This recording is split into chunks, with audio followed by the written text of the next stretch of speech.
I next invite Shri Kailash Satyarthi ji, Nobel Prize winner and founder of Kailash Satyarthi Foundation, to take the podium for his address.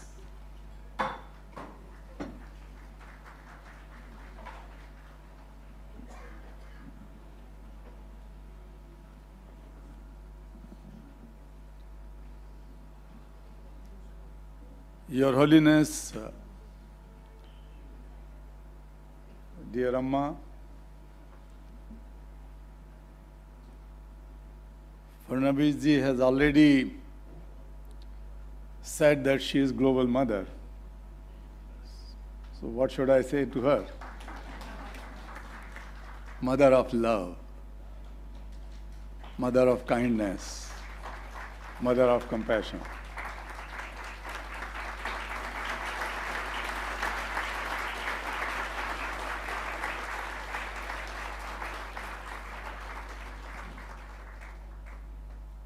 Respected Devendra ji, Deputy Chief Minister, one of the most dynamic, visionary young leaders of our nation. We are proud of you.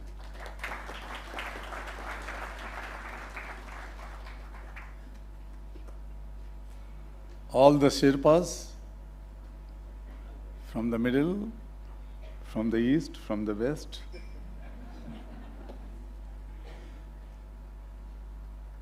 So it was good that one Sherpa was sitting in my east and one was in the west. C20 Sherpas. Dear sisters and brothers, this is a very special day.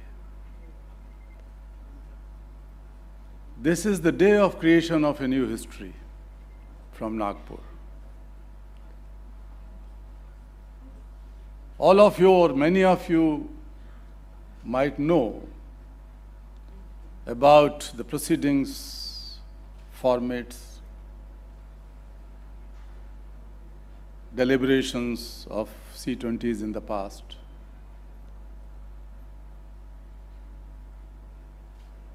But perhaps this is the first time, in my knowledge, that this C20 is driven by the core values of spirituality.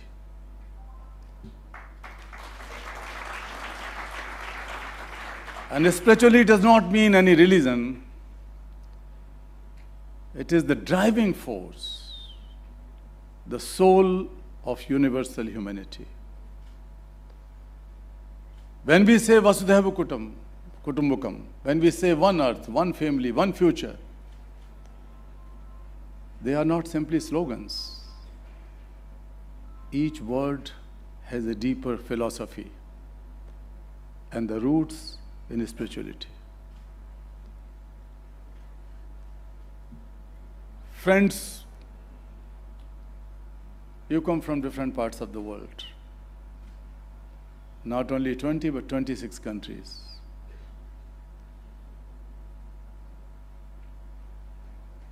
You are already welcomed in Nagpur. But when I try to welcome you in India, let me say one thing. India may be the land of 100 problems. But India is the mother of 1 billion solutions, and I welcome you at the motherland of 1 billion solutions.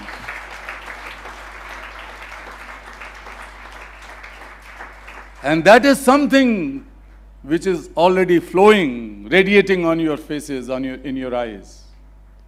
Not the problems, but solutions. And these people who are sitting here and deliberating for next 2-3 days, I'm sure that they will come not only with recommendations, proposals to G20, but they will come out with more deeper solutions to the problems, more sustainable solutions to the problems. This is very timely because world is passing through the age of compounded crisis,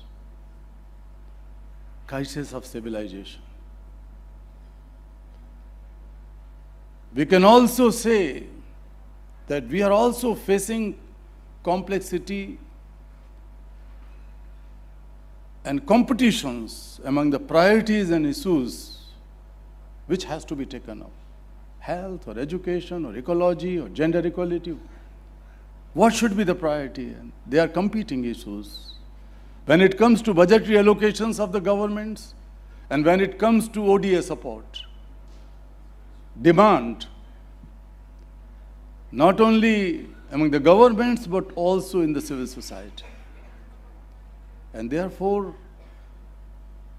we also observe, we see that there is a competition among the civil society organizations on various issues. But one thing is very clear, that when I call you as the leaders of civil society,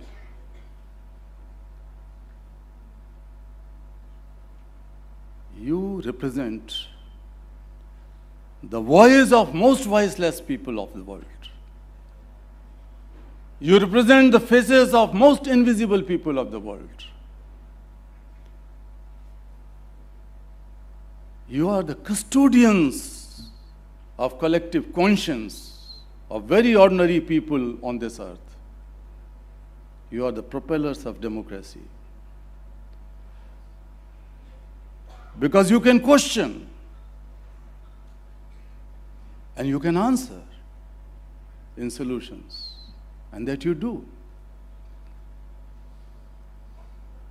I could recall when I had a crazy idea of organizing a worldwide march against exploitation of children, child slavery in 1998 that went across 103 countries. It took 6 months from 3 corners of the world.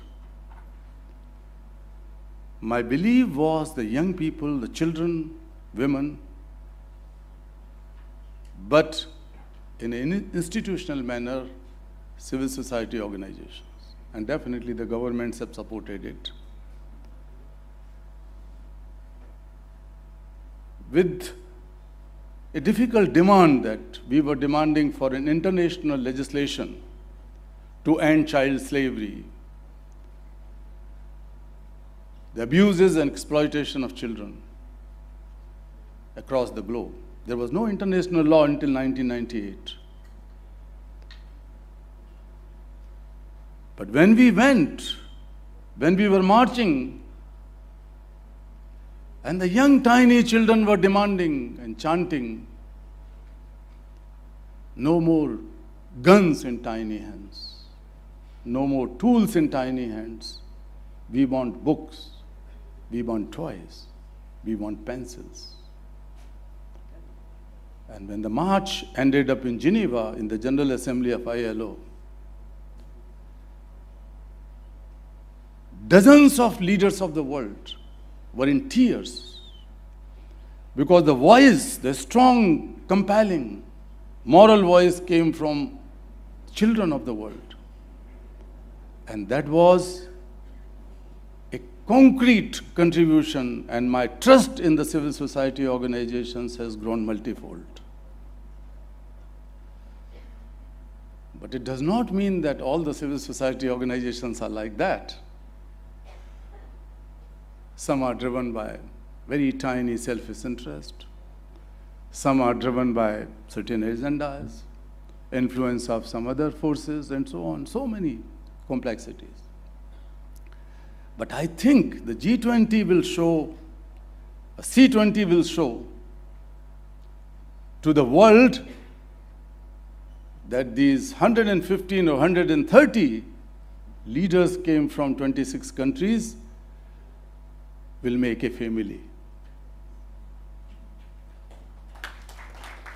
When we say that we have to make this world whole family, let us begin with ourselves. You are sitting here 2-3 days. Try to make this a family. And then we can demonstrate to the rest of the world. friends, there are so many examples I can give. But I will point out 2 or 3 things here. During pandemic, we have all seen and experienced that how the world is not only interconnected, but it has a deeper feeling and sense of responsibility of interdependency. Ordinary people were giving their plasmas and blood, trying to organize medications. I work across 140 countries in the world, and I was receiving phone calls and emails from my friends across the globe that how not only medical professionals, not only the police people or the governments and civil society, but very ordinary people were able to demonstrate their deeper compassion in solving each other's problem. So people like us thought that this sense will prevail.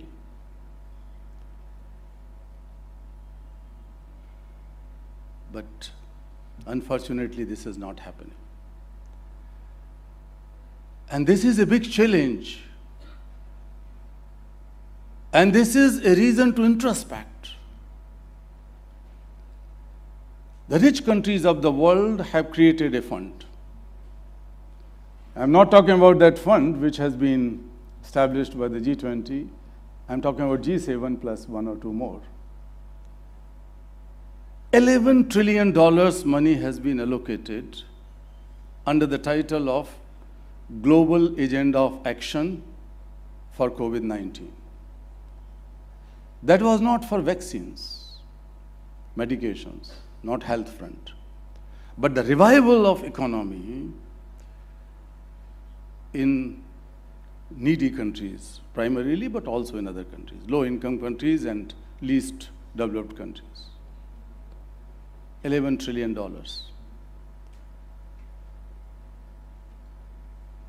We thought that maybe $1, $2, $3, $5 trillion will go to those African, Latin American, and some of the Asian countries.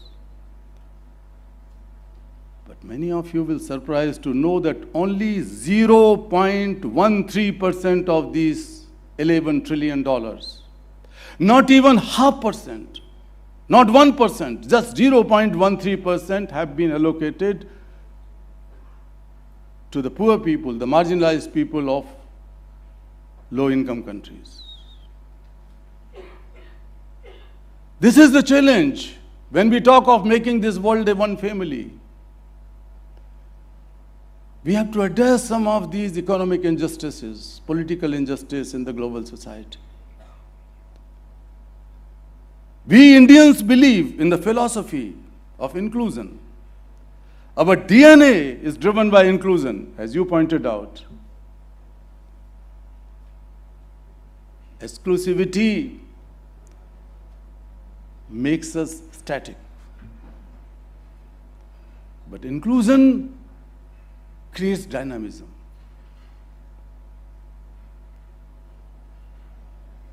There are other benefits of it. But take the case of United Nations today.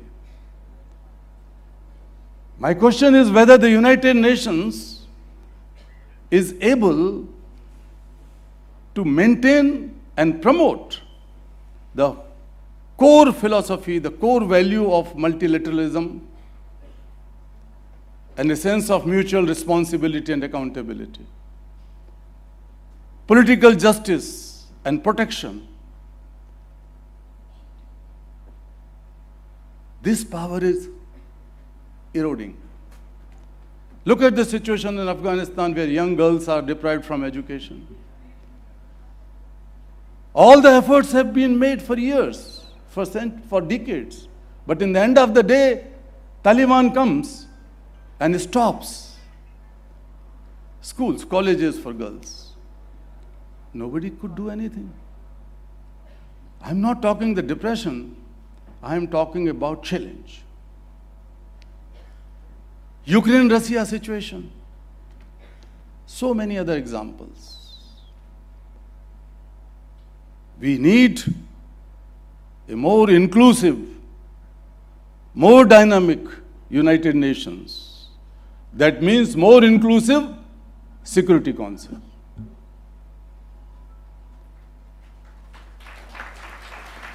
Those who are fighting, those who are creating problems, they have the power to veto. More inclusive. Inclusive G20. We have only one African nation in G20. European Union is also a member, but not the African Union. African Union is observer.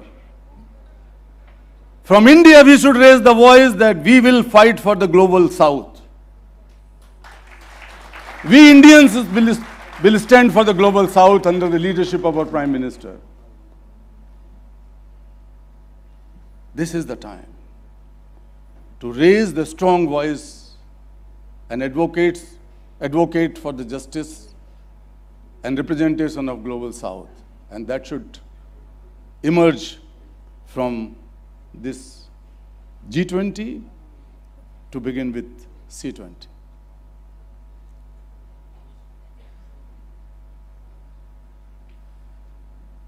Not during the pandemic. Pandemic has brought so many bad news for the low-income countries, especially in Africa, Sub-Saharan Africa. Almost all 48 countries of Sub-Saharan Africa are facing serious crisis, economic crisis and crisis in many other forms. But before pandemic, what has happened? When Sustainable Development Goals have been announced, since I was and my colleagues have been advocating and struggling, campaigning for inclusion of children's issues, not just education, but slavery of children, forced labor, etc. in SDGs, the result was there, and this was incorporated in SDG 8.7. So UN Secretary General has appointed me as his advocate of SDG and invited me to address the General Assembly at the time of SDG adoption. So people like us were celebrating and saying that now the things will change, at least in the lives of the most deprived children on the earth, left out children on earth. But between 2016, when the SDG has been adopted, and 2020, it's the first time in 20 years or more than 20 years, the number of child laborers, child slaves, child trafficking victims has increased from 152 million to 160 million. That was before pandemic. So the challenges are bigger. When I say Vasudhaiva Kutumbakam, I owe a deep moral responsibility.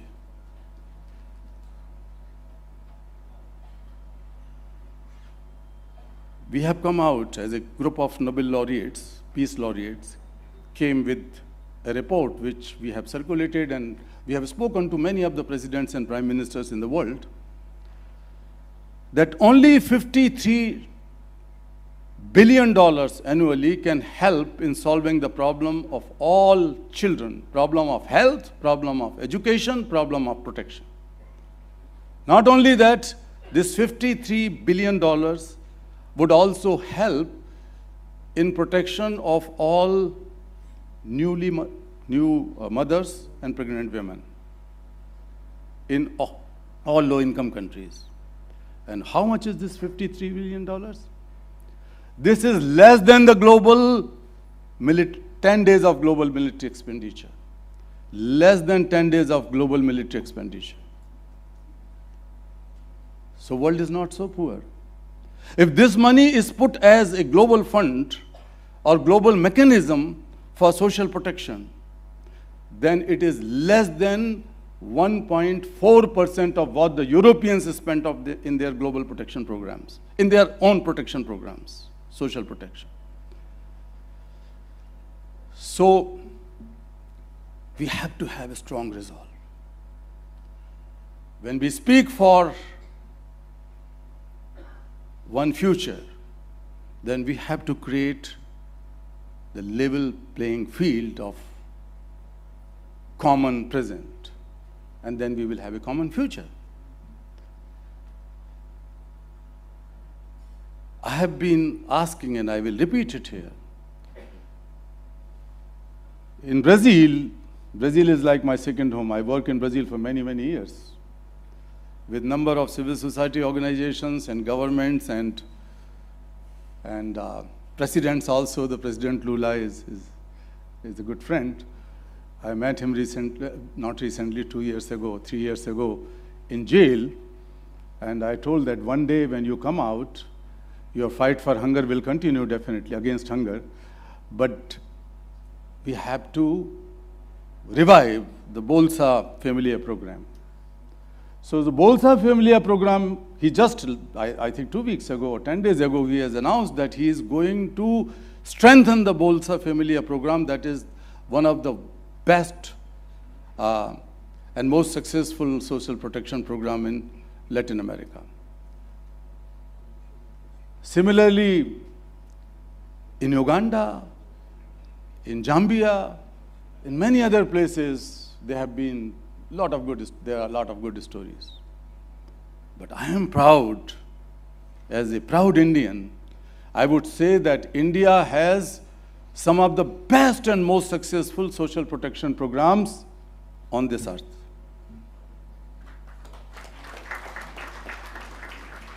Our midday meal program, our newly launched Vatsalya program, this Beti Padhao, Beti Bachao, these are some of the social protection programs where we have been able to showcase to the rest of the world that there is a need of a global or universal child benefit, where the children can directly get financial support, children who are most marginalized and most left out children. So finally, while thanking you, I could not restrain myself in the presence of Her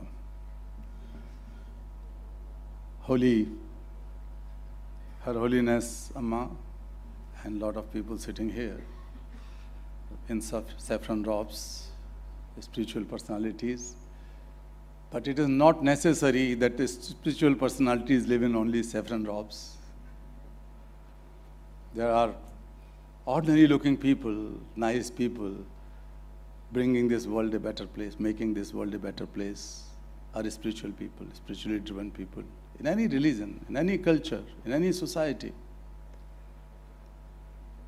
I would say, dear friends, world has not yet learned how to walk together.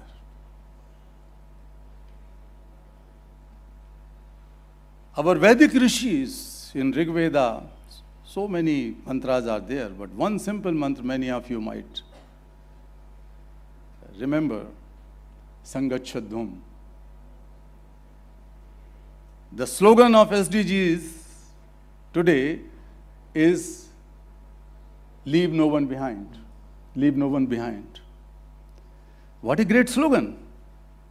But those who are talking about this slogan, they have left many people behind at the cost of others people keeping behind. They are running faster.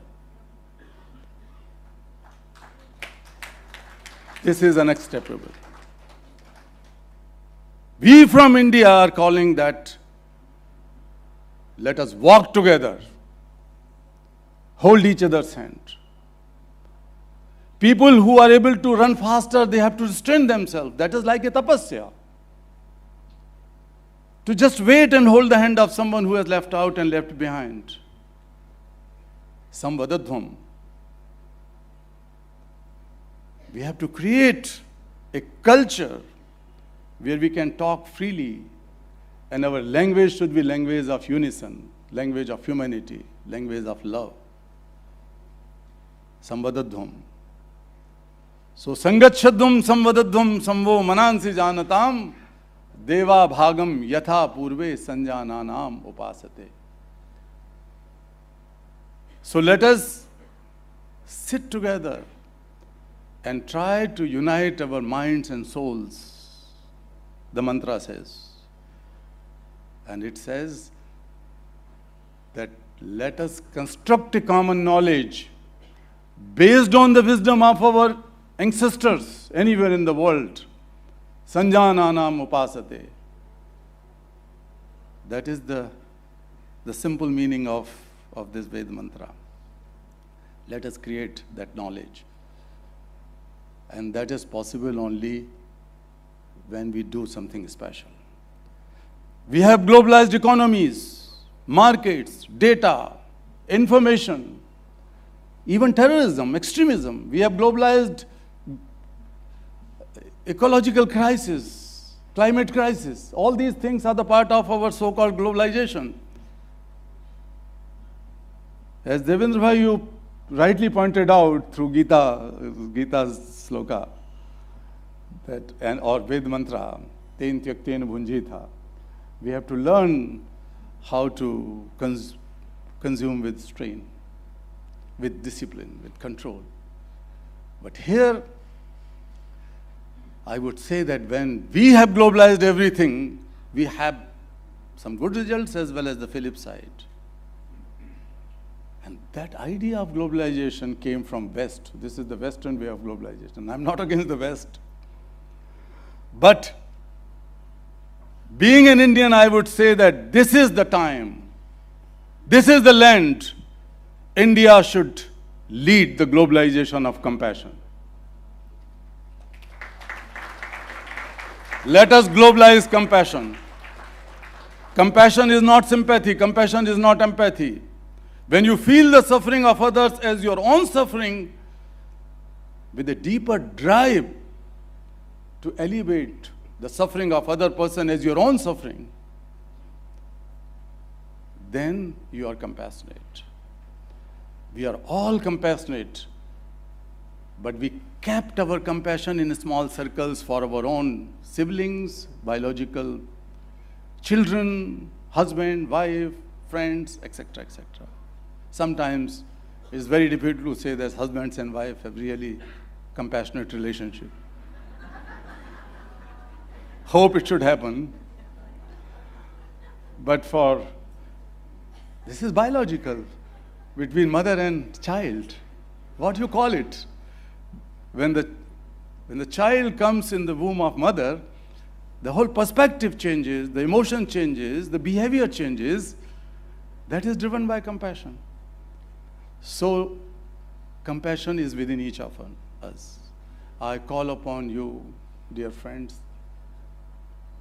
Believe me that God can never be, Allah can never be, Hamare Bhagwan can never be so meager that they had sent you on the earth with a handful compassion or anything which is handful. We all have the oceans of compassion. We are born with the ocean of compassion. So let us enlarge the circles of compassion. Let us globalize compassion. And that should be the message from this C20. I wish you all success. Thank you.